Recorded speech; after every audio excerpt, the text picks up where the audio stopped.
Professors FM.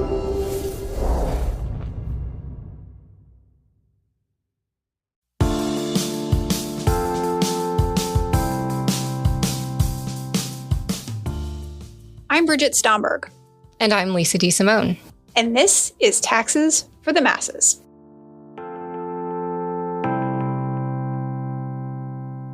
Today's episode is on how financial settlements and judgments from court cases are taxed. In December of 2023, Senator Catherine Cortez Masto of Nevada introduced a bill that would alter the way plaintiffs who make successful claims against corporations in court are taxed on their settlements and judgments.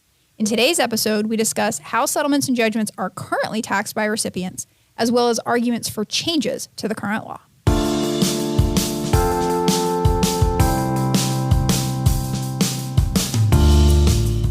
Hello, Lisa. Hello, B. Today's episode is on the taxation of financial settlements and damages from court cases. Mm-hmm. And as you may recall, I once upon a time wanted to be a lawyer myself. Yes, and as you might recall, I once upon a time wanted to be a cheesemonger. I did not realize that was past tense. I thought you currently wanted to be a cheesemonger. Well, yes, this is still currently once upon a time, strictly speaking. Yes, technically. All right, I'm with you. So not just now, but also the past 14 years that we've known each other.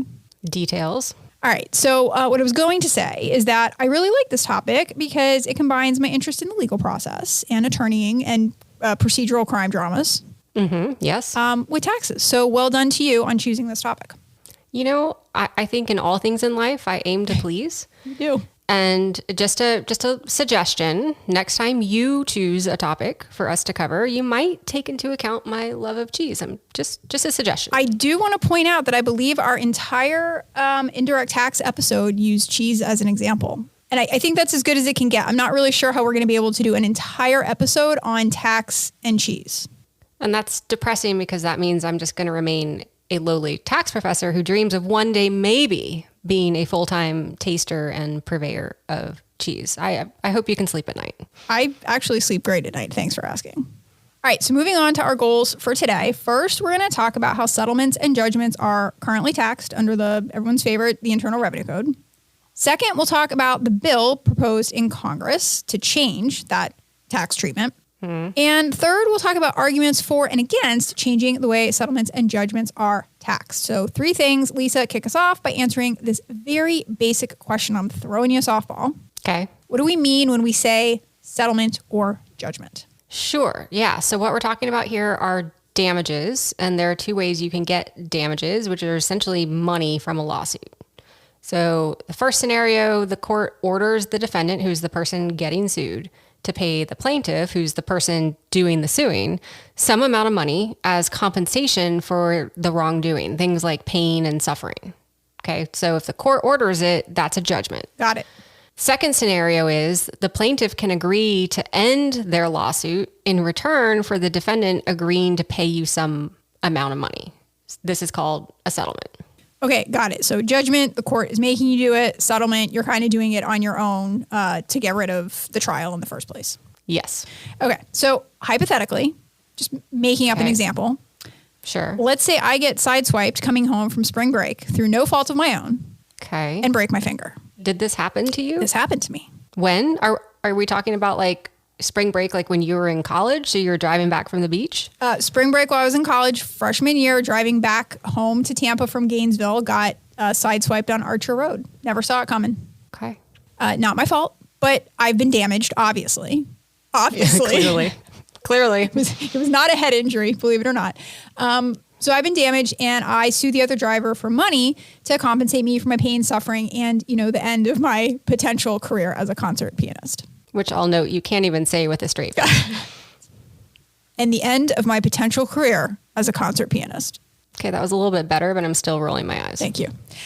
So the other driver doesn't want to incur the legal fees to get a lawyer and go to court, especially because he's likely to lose. So true story, this happened. There was a cop who saw the whole thing, and the police officer basically came over and told me what my statement was. It was lovely. Oh, nice. So we settle out of court, and this is not unique. Most lawsuits actually do settle out of court. Yes. So in exchange for me dropping my lawsuit, the other driver agrees to pay me $10,000 in damages to compensate me for what I have lost. That's a lot of money as a freshman in college. It is, and you can see that's right about on par with what I would have earned in my potential career as a concert pianist, $10,000 of foregone lifetime wages. So the settlement payment is not a court-ordered judgment, but it was nonetheless created by a lawsuit. Let's just back, have you ever even played the piano? Yeah. I took piano lessons all through middle school, played in high school. Yes. Okay. Okay, let's try this one. So, pop quiz.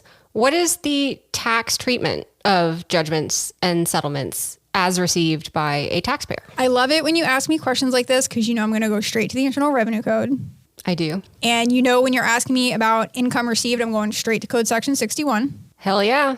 And Code Section 61 is pretty simple. It basically says that whatever income you get from whatever source, you find a $100 bill on the street, you earn $100 waitressing, someone pays you $100 for whatever, the general rule is that it's going to be taxable unless there's a specific exclusion. So if we're doing Jesse Boyle's favorite thing, my professor from the University of Florida, we got to track the code and we got to look and see if there is an exception somewhere in the code that specifically excludes judgments and settlements from gross income. That was an excellent answer. You may continue teaching taxes to future generations of tax practitioners. Thank you. Yes, the general rule is that these things are taxable income to the recipient, but there is an exception, but only for some types of judgments or settlements. So this comes in Internal Revenue Code Section 104A, and it specifically excludes from taxable income damages, whether from a settlement or a judgment, doesn't matter, damages that are related to physical personal injury. And the key word here is physical. And as a result of court cases that deal with this exact tax question, we know that physical means physical in the sense of visible cuts, bruises, broken bones, bleeding. You gotta see it. So back to my hypothetical example where I was sideswiped and broke my finger. I had to struggle to take notes and exams in class because, dear listeners, this was before the day of laptops and we had to write everything down with a pencil and paper. And I broke the pinky on my right hand, and I'm right-handed, so I had to do everything in class with my left hand. I also had to miss work at the bookstore for a few weeks because it's hard to fold sweatshirts or operate that fun little price tag gun with just one hand. And then, of course, there was the emotional distress in the form of the significant stress worrying about whether I was going to get better. Was I ever going to become a concert pianist? How was I going to afford a lawyer, et cetera, et cetera? So a lot of stuff happened to me as a result of this accident and hurting myself and breaking my finger. Including the fantasy that you were going to be a concert pianist. And losing that, having that dream ripped away from me. And so what I think you're telling me is that only the damages related to the actual pain I suffered from my broken finger would be exempt from taxes. A+. Yes. Section 104A says only amounts related to that physical injury can be excluded from your taxable income in the year that you receive those damages. So let's talk through the rationale behind taxing you on the other pieces. Okay. So first up is lost income. Because like I said, there was a period of time where I couldn't do my job because I was injured in this, hypothetical scenario. And if I take a step back, this one actually makes total sense to me. That if the other driver has to pay me essentially for lost wages, then I should get taxed on them because I would have been taxed on my wages if I had been well enough to work. Yeah, that's a great point. And it's exactly right. Typically, when you're looking to come up with an amount of damages, you want an amount that makes the other person whole or as if the legal injury had never occurred in the first place. In this case, for this part of those damages, you lost out on income. The other driver is going to compensate you for that loss. But if you weren't taxed on the amount of lost wages they pay you through the form of damages, you'd actually end up better off financially because you'd have more money in your pocket than if you hadn't been injured and earned the wages themselves. Excellent. So I think it's time for an example. Perfect. Let's say that the $10,000 that I got, that $10,000 settlement, $4,000 of that was for lost wages. I had a very apparently high paying job at the bookstore. Yeah, you were breaking the bank. Rolling in it. So let's further assume that at the time I would have had a 25% tax rate. If I'd worked and earned that $4,000 absent the car wreck, I would have $3,000 in my pocket after taxes. $4,000 that the bookstore paid me, less the $1,000 of taxes. But if the other driver pays me that $4,000 and they are not taxable, then I'd have $4,000 in my pocket after taxes, which, as you said, is better. And it's not fair for me to be better off after the accident than I was before the accident or without the accident. Right. So it makes sense to include in taxable income any portion of damages that are related to lost wages. And similarly, it makes sense that if the other driver compensated you for medical bills that you say you previously had taken a deduction for, meaning those bills had actually saved you taxes by reducing your taxable income, then those damages related to reimbursing you for those previous deductions should also be included in taxable income to basically undo that tax benefit that you had previously gotten. Okay, so judgments and settlements for physical injury, not taxable. Correct? Judgments and settlements for lost wages, taxable. Yes. Judgments and settlements for reimbursements of stuff that you got a previous tax benefit for, taxable. Exactly. What about my emotional distress? Your SOL. Okay, that's saying a lot.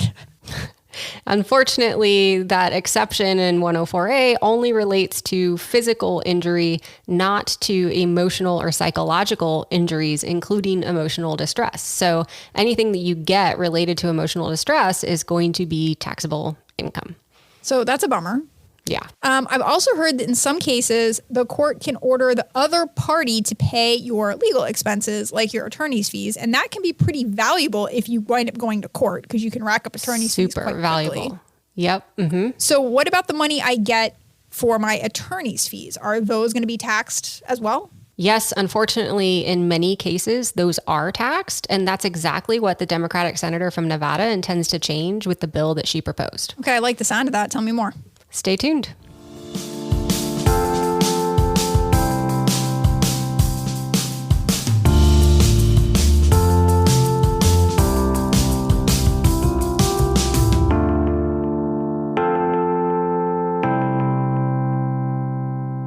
Now that we know how damages from a judgment or settlement are currently taxed, let's dive into the bill recently introduced in Congress proposing to change it. Okay, and to be clear here, this bill has been reintroduced, so it was in existence before. It was originally introduced by Senator Cortez Masto in 2021. This bill stems from the senator's experience as the former Attorney General of Nevada. I like it when someone who knows what they're talking about introduces a bill. Agreed. That sounds fun. So what has spurred her to introduce this bill, not just once, but as you said, twice, is the consumer fraud cases that she saw when she was the Attorney General of Nevada. So in these cases, plaintiffs successfully bring their cases to court and are awarded not only damages, but also attorney's fees. And as we discussed, there's currently no exception for taxation of damages when there's no physical injury, which is often true in fraud cases. The problem is that there's also no exception for attorney's fees in the tax code. So what happens is plaintiffs end up paying tax on both their damages because they're not related to physical injury and on their attorney's fees. Yeah, and I really struggle with this. It doesn't make a whole ton of sense, right? If the plaintiff paid all of those fees as the court case dragged on, they've paid those fees from their own after-tax dollars. They're out of pocket all of those fees. So they should get all of those fees back without paying tax on them if that's what the court decides. So take the other scenario where they had an agreement with their attorneys not to pay anything until they got a settlement or judgment. Well, those dollars are awarded to attorney's fees. They don't even go to the plaintiff, right? They go to the attorneys. Yep. So why would the plaintiff be taxed on those amounts? No, it's not great. And on top of that, the TCJA actually made this worse. That's the Tax Cuts and Jobs Act, the big tax reform passed in 2017 under President Trump. So it used to be the case that the plaintiff could actually deduct their attorney's fees that were awarded to them so that they wouldn't really be paying taxes on those fees. But the TCJA effectively disallowed that deduction because it got rid of all of these types of what we used to call miscellaneous itemized deductions. Got it. Okay, so let's do a quick example again just to make sure I understand. So let's go back to your car accident, but let's assume now that there was no personal injury because clearly this was all in your head. And so all of the judgment is taxable. You get $10,000 in damages. That includes $4,000 for lost wages, $2,000 for whatever's going on that makes you think that you would be a concert pianist, or I'm going to call that emotional distress, and $4,000 for attorney's fees. And let's still assume your tax rate is 25%. Perfect. So in that case, because I'm not able to deduct attorney's fees, thanks TCJA, that entire $10,000 is taxable to me. Yes. I'm going to pay $2,500 in taxes. And now I also have to pay my attorney the $4,000 that we agreed on in fees. So of that $10,000 judgment that I got, I only get to keep $3,500, which is 35%.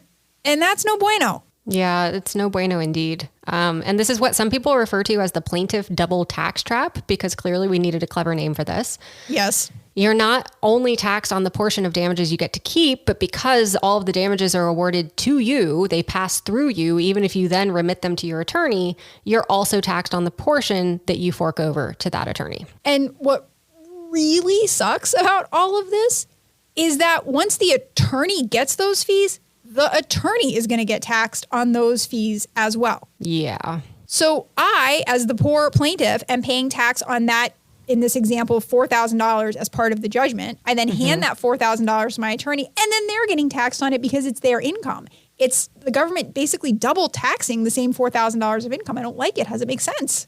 Yeah, it's pretty bad. So bad. And that is precisely the issue that Senator Cortez Masto is trying to get addressed with her bill. Yeah, it seems like a no-brainer what she's proposing, and frankly, it seems like a mistake in the TCJA. So what's the pushback? Why isn't her bill law already? Have you been watching Congress in the past year? Oh, right. I mean, they can barely agree on who gets to set the agenda, much less any actual bill. Yeah. Mm-hmm. And for the record, this isn't the first mistake in the TCJA to go uncorrected, which is not any more comforting. I'm not trying to make you feel better. Okay, good, because that wouldn't be working. No. But, I think it's fair to say that this is what happens when you rush to pass a bill into law along party lines. Yeah, fair point. But once again, taxpayers are bearing the brunt of Congress's mistakes and inability to get things done. And all I have to say to that is yuck. Yuck indeed. And while we're talking about things they could do to improve how judgments and settlements are taxed, I'd like to go back to that emotional distress issue from earlier. I would too. Why is it you think you would have been a concert pianist? No, that is not the point that I wish to address. I wish to address the question of why we treat damages and settlements from physical injury as taxable and those from emotional distress as not. That doesn't make a lot of sense to me.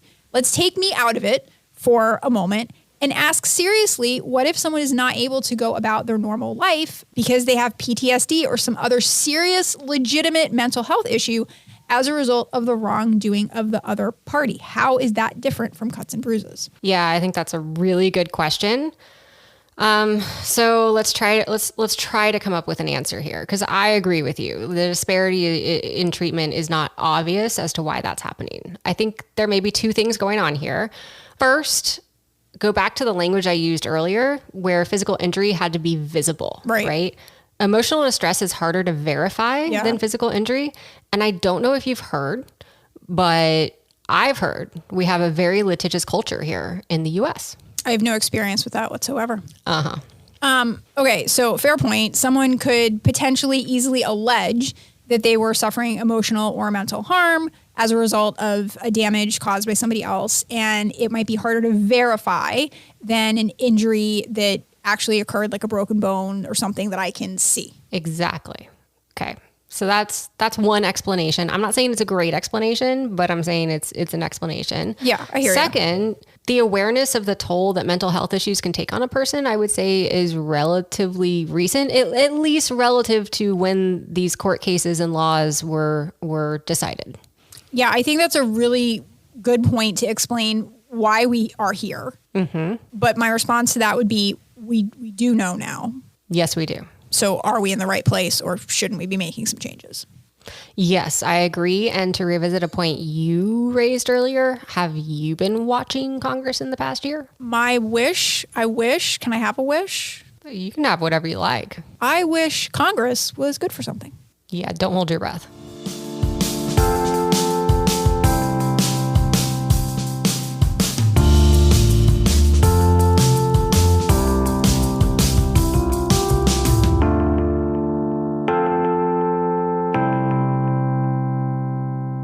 Time for the good, the bad, and the ugly. And generally, I I gotta say, there's not a whole lot to like about this topic because it just doesn't make a whole ton of sense to me. So I'm stretching for some good here, and that stretch is that at least people are talking about this now, right? At least one member of Congress is trying to do something about the attorney's fees piece that makes zero sense because those are going to be taxed both by the recipient who was involved in the lawsuit and the attorneys. And I think some people are starting to talk about the disparity between taxation of physical injury and emotional injury. Yeah, I think you found the one good thing to talk about. I'll just reiterate what I said earlier, that I'm glad this is being spearheaded by someone who actually knows what she's talking about and has experience and can potentially bring her experience as the Attorney General to bear in convincing whoever will listen to her that this is actually a worthwhile endeavor. Yeah, that's a great point. The bad, I think, other than the world never knowing the true potential that I would have had as a concert pianist. I cannot wait to hear your version of Chopsticks. It's killer. It's epic. I think we've highlighted it. The current law that we have, they're drawing a line between what's taxable and what's not. And I can't say that line seems very grounded in facts. It seems to be a bit arbitrary. It seems to be a bit unfair. And I agree with you 100% that in theory, like a physical injury should be easier to see, but I know, at least as an administrator at Kelly, we've had some questionable doctor's reports from chiropractors, right? Alleging some physical injury that we can't see. So again, I think to your point, as things evolve, I think it's becoming easier to quote unquote, I don't want to say fake, but fake a physical injury. And, I think we know for the most part that people don't really make up emotional injuries as much because there is a stigma associated with that. So if someone's coming forward and saying like, I am suffering I'm having a mental health crisis as a result of the situation, there might be some merit to that. That's a really interesting point. And yeah, this whole thing of that line between, physical and mental or emotional injury, like, I guess what concerns me the most is when they could be connected, right? So let's go back to your hypothetical car wreck where a physical injury could lead to mental health issues. The ability or the lack of ability to do something that you could before the car wreck physically could cause you to get into a depression or whatever it is, right? And I'm sorry to get all woo-woo here, but the mind-body connection's kind of a thing, right? We know that being able to exercise makes people a little bit happier through endorphins and mood and all that sort of stuff. I guess it just seems like we could simplify a lot of the tax issues around this by offering consistent treatment regardless of the kind of injury. I agree. And I just want to clarify one thing. I think we both agree. I'm not saying that it's unfair that any settlement you receive for lost wages is taxable. Like that completely makes sense to me. I think the biggest problem that you and I have is between drawing what appears to be this arbitrary line between physical and quote unquote non-physical injuries. Right. And on top of that, the attorney's fees bit, like that's just mind-bogglingly terrible. Yeah, we're firmly into ugly territory here. And I think as you highlighted, not only is it terrible, it wasn't even intentional. Yeah, right. That's the best part of all of this. Right? Like nobody sat down in Congress, Republicans didn't sit down in 2017 and say, what would be awesome is if we double taxed damages for attorneys awards. Let's tax the plaintiff. Let's tax the attorney. Let's build this into the budget forecast. Like nobody did that. Nope. Like you said, it was just there was this change to eliminate this entire class of deductions, these miscellaneous itemized deductions, and attorneys' fees were just a casualty of that change. And it's silly that an unintentional mistake cannot get fixed by Congress. 100%. There needs to be a faster way. It should not have to go through the normal legislative process to be able to just say, you know what, we made a whoopsie. Can we just fix it? Can we just do a technical correction or something and move on and not have to go through all of this rigmarole? Because to your point, who knows when this is going to get passed, if. Preach.